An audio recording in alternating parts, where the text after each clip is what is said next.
Parmi les pages oubliées de l'histoire de la navigation figurent de nombreux naufrages, certains plus mortels que d'autres. Si la Terre comporte un grand nombre de sépultures, tombes ou fosses communes, on oublie souvent que les mers, les océans, sont l'un des plus grands tombeaux qu'ils soient. Combien de marins, de voyageurs se sont un jour embarqués sur un navire qui ne soit jamais arrivé à destination, ou qu'on n'ait parfois même jamais retrouvé?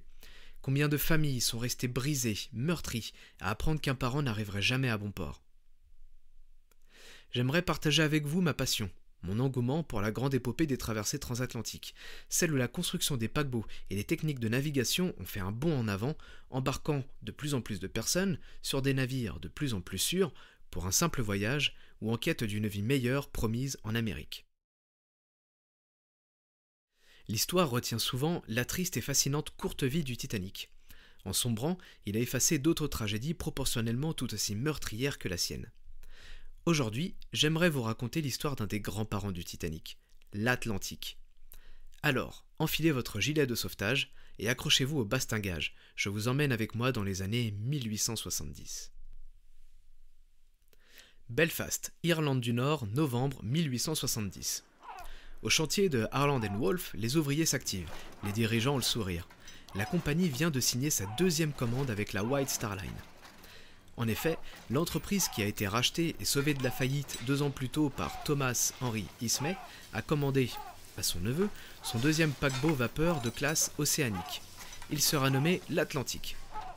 Outre le fait que son neveu soit l'un des fondateurs de Harland & Wolff, le choix d'Ismay est aussi orienté par le fait que les chantiers sont novateurs.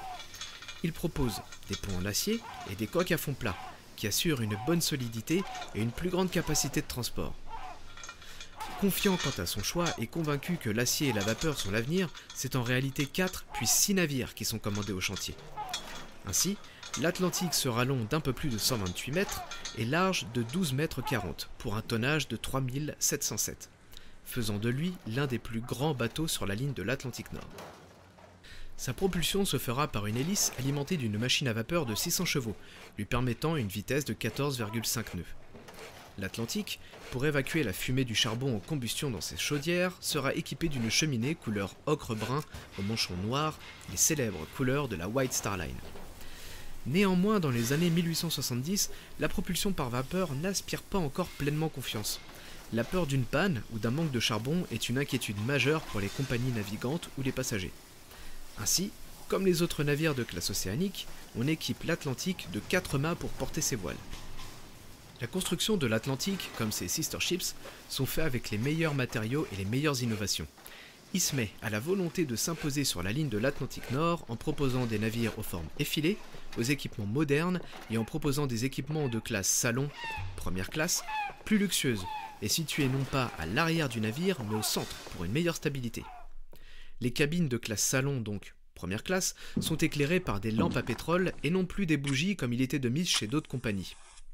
La salle à manger de classe salon située au centre du navire sur le pont A se veut somptueuse et est équipée de fauteuils individuels et non plus de bancs.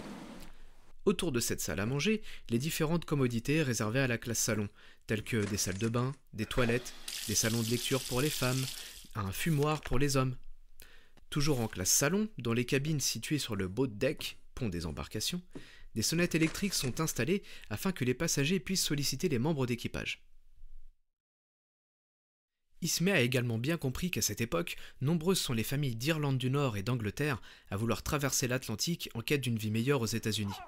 C'est pourquoi l'Atlantique pourra transporter 1000 passagers dits d'entrepont, la 3e classe, contre 6 passagers de classe salon, la première classe donc, et 120 membres d'équipage, portant la capacité totale du navire à 1166 passagers. À sa mise en service le 8 juin 1871 dans le port de Liverpool, c'est donc un navire flambant neuf et à la pointe du progrès qui prend la mer en direction de New York pour son voyage inaugural. Dans les entreponts, les passagers étaient répartis comme ceci. Les hommes célibataires à l'avant du navire, centre arrière les couples mariés avec ou sans enfants, arrière du navire les femmes célibataires, dans le souci que les hommes célibataires ne viennent pas importuner les femmes célibataires. Même si les foules se pressent dans le port de New York pour apercevoir l'Atlantique ou ses sister ships, les premières traversées ne parviennent pas à convaincre la clientèle et le navire est rarement plein pour ces traversées. Les nouveaux navires de classe océanique connaissent quelques critiques qu'il faut corriger. C'est entre autres des problèmes d'hélice qu'on doit régler sur l'Atlantique, au point qu'on finit même par la remplacer. À ce moment de l'histoire, les traversées à bord de l'Atlantique se font en moyenne en 8 jours. Il faut attendre mai 1872 pour voir l'Adriatique, un des frères de l'Atlantique, remporter le ruban bleu, la traversée la plus rapide, établissant le record en 7 jours, 23 heures et 17 minutes. Il faut bien garder en tête qu'à cette époque, le temps de traversée pour les passagers est un élément décisif principal. Dès lors, la White Star Line devient une entreprise de choix parmi ses concurrents et ses traversées sur la ligne de l'Atlantique Nord se pérennisent. Le 20 mars 1873, au port de Liverpool, ce sont 957 passagers, dont l'équipage, qui embarquent à bord de l'Atlantique pour son 19e voyage. On charge les bagages dans la cale, les marchandises à destination de New York, les vivres pour plus de 10 jours de traversée, on charge la soute à charbon de 1000 tonnes de charbon. L'ingénieur en chef de l'Atlantique, John Foxley, est en confiance sur le fait que ce serait bien assez pour la traversée. Il connaît le navire mieux que quiconque. Depuis le lancement de l'Atlantique, il n'a manqué que 3 de ses traversées sur les 18. Sur les quais, on se dit adieu, au revoir. Couvre-toi bien, les nuits sont glaciales en cette saison. Écris-moi dès que tu es installé. On se reverra vite. Certains passagers arrivés la veille ont été autorisés à s'installer à bord pendant qu'on chargeait le navire. L'inspection de l'Atlantique est terminée, les chaudières sont prêtes, le sifflet retentit, et lentement, l'Atlantique s'éloigne pour la dernière fois de son quai, avec à sa barre le capitaine James Williams, entré au service de la White Star Line en 1871. On agite les mouchoirs blancs, les chapeaux, puis l'horizon efface le navire de notre vue. Il ne reverra jamais Liverpool. Le 21 mars, l'Atlantique arrive à Queenstown. Une fois de plus, on l'inspecte et 175 nouveaux passagers embarquent à son bord. Le début de la traversée se veut tranquille. L'Atlantique fend les flots, son nuage de fumée au-dessus de sa cheminée ocre-brun. Le temps est clément et la mer est calme, le vent favorable à la bonne propulsion du navire. Le 23 mars, on fait même un exercice de mise à l'eau d'un canot de sauvetage. Le capitaine Williams demande alors à John Foxley un rapport sur les réserves de charbon. Foxley exécute son calcul. Il est alors monnaie courante que les ingénieurs annoncent à leur capitaine un chiffre inférieur, afin de garder une marge de manœuvre et inciter le capitaine à être raisonnable sur la consommation de charbon. Dans la soirée du 24 mars, le vent commence à tourner, le ciel s'assombrit et la mer devient un peu plus agitée. Mais dès le jour suivant, les passagers ont déserté les ponts de promenade, les conditions se sont grandement détériorées, l'Atlantique fait face à des vents de force 9 et la visibilité est grandement réduite. Le navire tremble à chaque vague que la proue vient fendre. L'ordre est donné alors d'alléger les menus afin de limiter le mal de mer. Le lendemain, une vague vient briser un canot de sauvetage sur le pont. L'équipage est alors chargé de vérifier qu'aucun des passagers n'est blessé ou qu'aucun feu ne se déclare. Rappelons-le, les cabines sont éclairées à la lampe à pétrole. Malgré les conditions météorologiques désastreuses, l'Atlantique n'était pas en danger de perdition. Les navires de classe océanique étaient étudiés, dessinés et élaborés pour naviguer dans les eaux tumultueuses de l'Atlantique. Au milieu de ces montagnes russes, 2 naissances sont même répertoriées à bord. Cela fait maintenant 7 jours que l'Atlantique progresse lentement dans la tempête. Le vent de face réduit de moitié la vitesse habituelle du navire. Ainsi, comme tous les autres jours, le capitaine vient voir John Foxley en lui demandant de calculer la consommation et le stock restant de charbon. Comme tous les jours, John Foxley annonce un chiffre revu à la baisse à son capitaine. Le capitaine John Williams commence à s'inquiéter des stocks de charbon. La machine à vapeur tourne à plein régime, et pourtant, l'Atlantique progresse lentement. Le 31 mars, les officiers calculent leur position. Ils se trouvent, d'après eux, à environ 720 km de New York, soit 2 jours restants de traversée. Williams demande à nouveau à John Foxley de calculer les réserves de charbon. Il faut savoir que le capitaine Williams n'était pas au courant de l'habitude de John Foxley de donner des chiffres revus à la baisse. Foxley calcule alors qu'il reste 160 tonnes de charbon dans la soute, ce qui est bien suffisant pour atteindre New York. Mais il décide d'annoncer à son capitaine qu'il reste seulement 127 tonnes. Pour Williams, ce n'est pas assez. D'après ses calculs, ils ont besoin d'au moins 130 tonnes pour terminer le voyage avec des conditions climatiques favorables, ce qui est loin d'être le cas. Si l'Atlantique tombe en panne de charbon, il n'y a donc plus de propulsion, plus d'assistance électrique pour le gouvernail, plus de chauffage, ni de repas chaud. L'Atlantique devrait donc terminer son voyage à la voile. Oui, mais souvenez-vous, le vent est face au navire, rendant la tâche impossible. L'Atlantique serait donc en dérive. Il est important de noter qu'en 1870, il n'y a pas de radio. Les télégraphes n'arriveront sur les bateaux que dans 30 ans. Le seul moyen de communiquer avec les autres navires sont alors avec les lumières, les fusées de détresse ou les drapeaux. Tomber en panne de charbon serait donc dangereux et surtout une honte pour la compagnie fraîchement arrivée et son capitaine. La décision est donc prise par Williams de dérouter le navire vers Halifax, Nouvelle-Écosse, où ils pourront s'approvisionner en charbon. Une première pour la White Star Line et une mauvaise presse en perspective. Mais pour le capitaine Williams, la sûreté de ses passagers passe avant sa propre réputation. La consommation de charbon n'étant plus un problème, l'ordre est donné de lancer le navire à pleine vitesse vers Halifax. Ni le capitaine ni ses officiers ne sont jamais allés à Halifax. Ils ne savent donc pas que c'est un passage dangereux. Avant d'atteindre le port, il y a des récifs immergés, des îlots rocheux et des courants forts qui rendent l'approche des navires difficile. Afin de prévenir les navires, un phare est installé sur Sambro Island dans les années 1850. À minuit, le second officier Henry Metcalfe et le quatrième officier John Brown prennent la relève du premier officier John Firth et Cornelius Brady sur la passerelle de navigation. Peu avant minuit et demi, le capitaine vient à la passerelle et fait part à ses officiers que, d'après ses calculs, il devrait apercevoir le phare de Sambro Island à bâbord vers 3 heures du matin.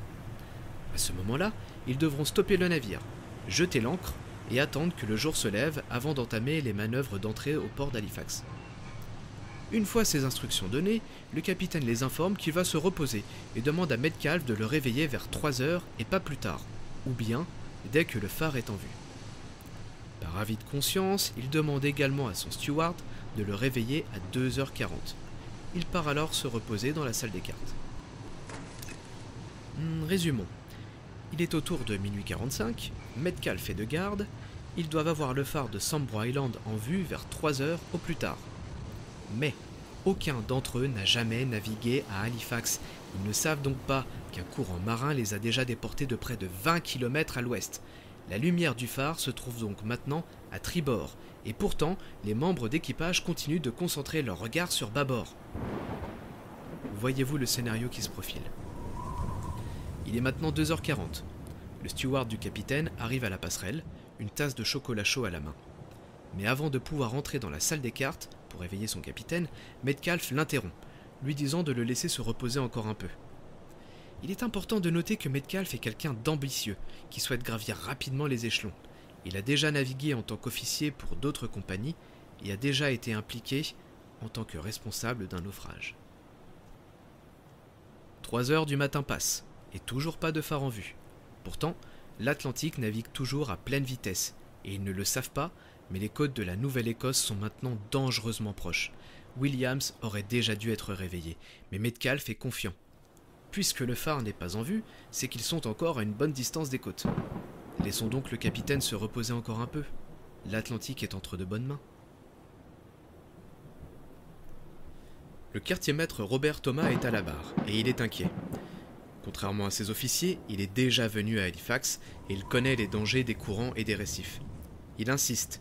Pour lui, il se rapproche des côtes, mais Metcalfe ne tient pas compte de ses remarques. Soudain, quelqu'un crie sur le pont. Récif, droit devant! Leur sang se glace. Ils sont face au rocher de Mars Island.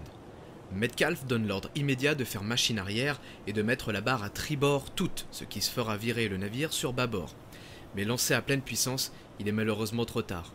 La quille du bateau vient s'éventrer sur les rochers immergés de Mars Island. Le bruit réveille tous les passagers qui, dans un premier temps, pensent que c'est le bruit des chaînes de l'ancre qu'on met à l'eau. Immédiatement après, la coque du bateau s'écrase sur le Golden Rule Rock, projetant tout le monde au pied de leur lit. Le choc, net et soudain, éteint toutes les lampes à pétrole, plongeant l'Atlantique dans le noir le plus complet. Le capitaine Williams se précipite alors sur la passerelle. Le navire est toujours secoué par la tempête qui commence à le faire tourner sur son flanc tribord. Toute la coque repose désormais sur les rochers. On tente bien sûr de relancer l'hélice, mais les efforts sont vains. La salle des machines est déjà inondée. Avant d'abandonner son poste, les machinistes et John Foxley ont à peine le temps d'ouvrir les chaudières pour que la vapeur s'échappe. Si un choc thermique a lieu avec l'entrée de l'eau glaciale dedans, la surpression pourrait faire exploser les chaudières. L'eau inonde rapidement les ponts du navire, et le capitaine ne perd pas de temps pour organiser l'évacuation. Tous les membres d'équipage frappent à toutes les portes et hurlent dans les coursives que les passagers doivent rapidement rejoindre le pont des embarcations. Dans le noir, les passagers peinent à se vêtir et perdent du temps à rassembler leurs objets de valeur, pensant qu'il puisse s'agir peut-être d'une fausse alerte. Sur le pont, les officiers se préparent à mettre à l'eau les canots rapidement et en pleine tempête. Les vagues continuent de venir frapper le pont du navire, rendant la tâche très compliquée. Les passagers arrivent sur le pont, ils sont aussitôt pressés dans les canots. Les premières fusées de détresse sont lancées, éclairant l'ampleur du désastre qui commence seulement. Ni le capitaine, ni ses officiers ne savent alors où ils se trouvent. Se sont-ils écrasés sur les côtes de la Nouvelle-Écosse ou sont-ils encore au large sur un récif immergé ?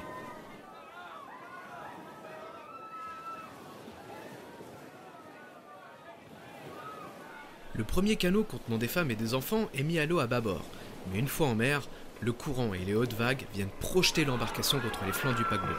L'embarcation se brise en 1000 morceaux, laissant ses occupants se débattre dans la tempête, puis disparaître, avalés par les flots.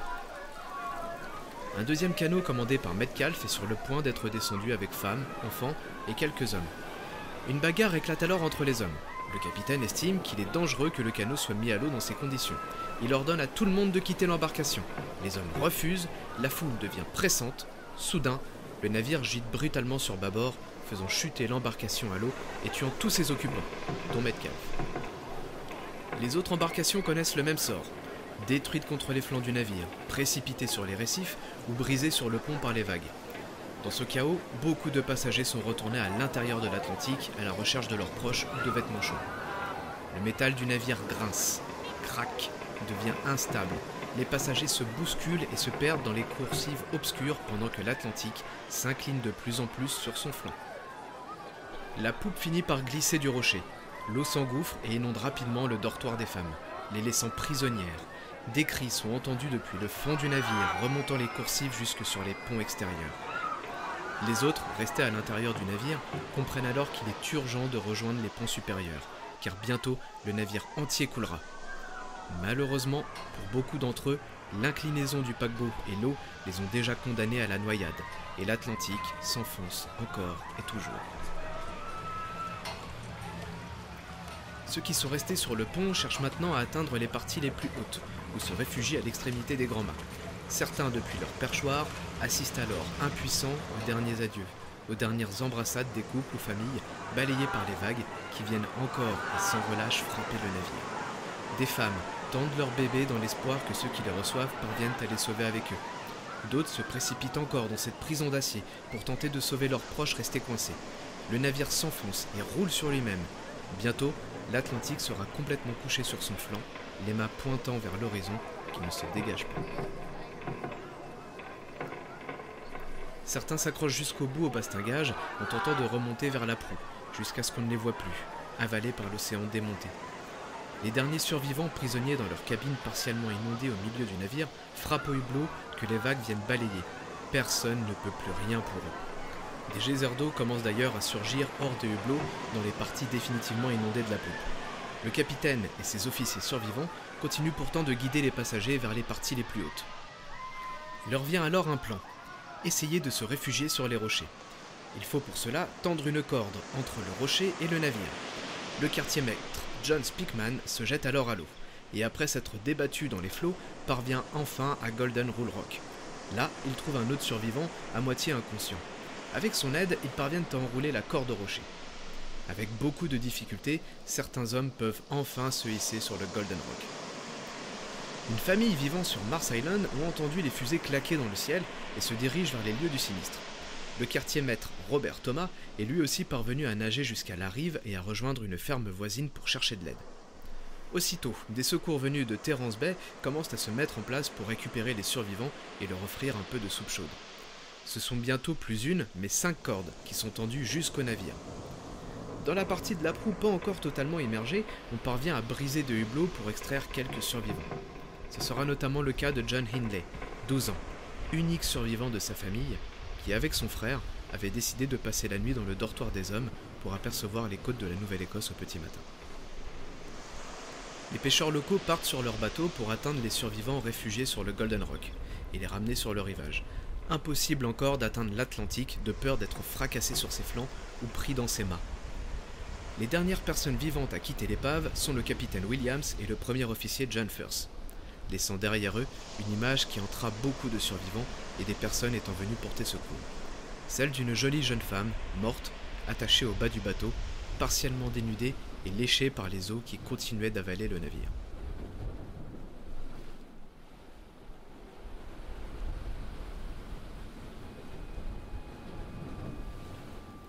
Le journal de bord de l'Atlantique indique qu'il y avait 156 femmes à bord et 189 enfants.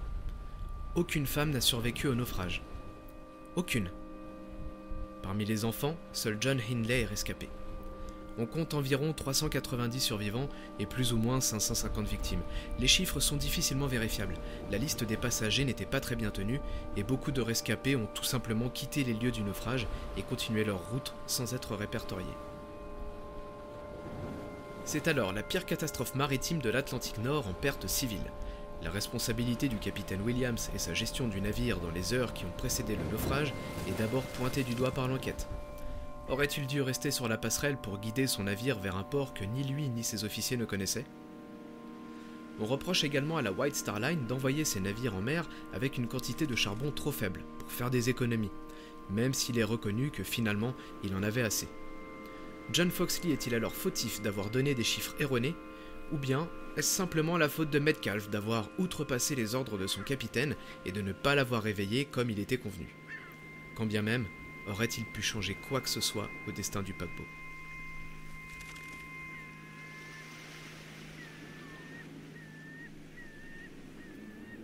Une fois les corps des victimes sortis des eaux et de l'épave par des plongeurs, puis enterrés, les locaux ont pillé le navire ou ce qu'il en restait.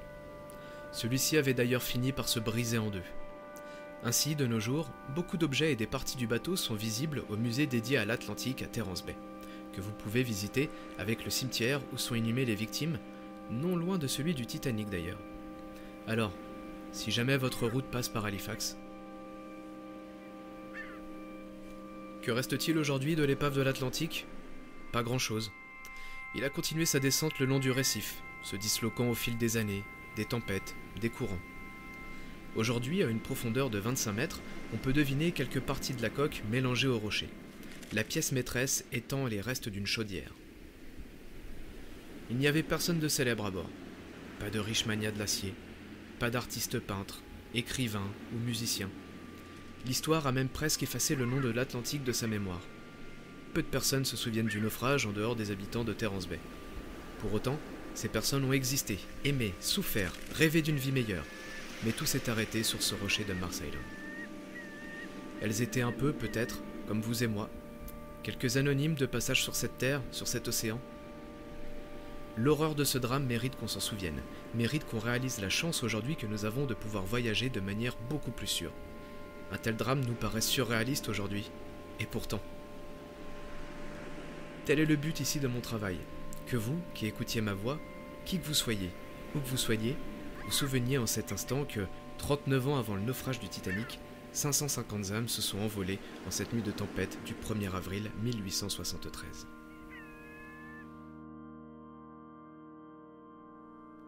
Si cette histoire vous intéresse tout autant que moi, et que votre compréhension de l'anglais est correcte, je vous invite à vous rendre sur la chaîne YouTube Part-Time Explorer, où Tom Linsky a réalisé un travail titanesque de recherche, documentation et de reconstitution du naufrage, se rendant sur place et retraçant la vie de certains de ses passagers. Je me suis beaucoup inspiré de son récit, plus complet et détaillé que le mien. Il me reste à vous dire à bientôt, j'espère, pour une autre histoire, un autre récit tragique, ou non.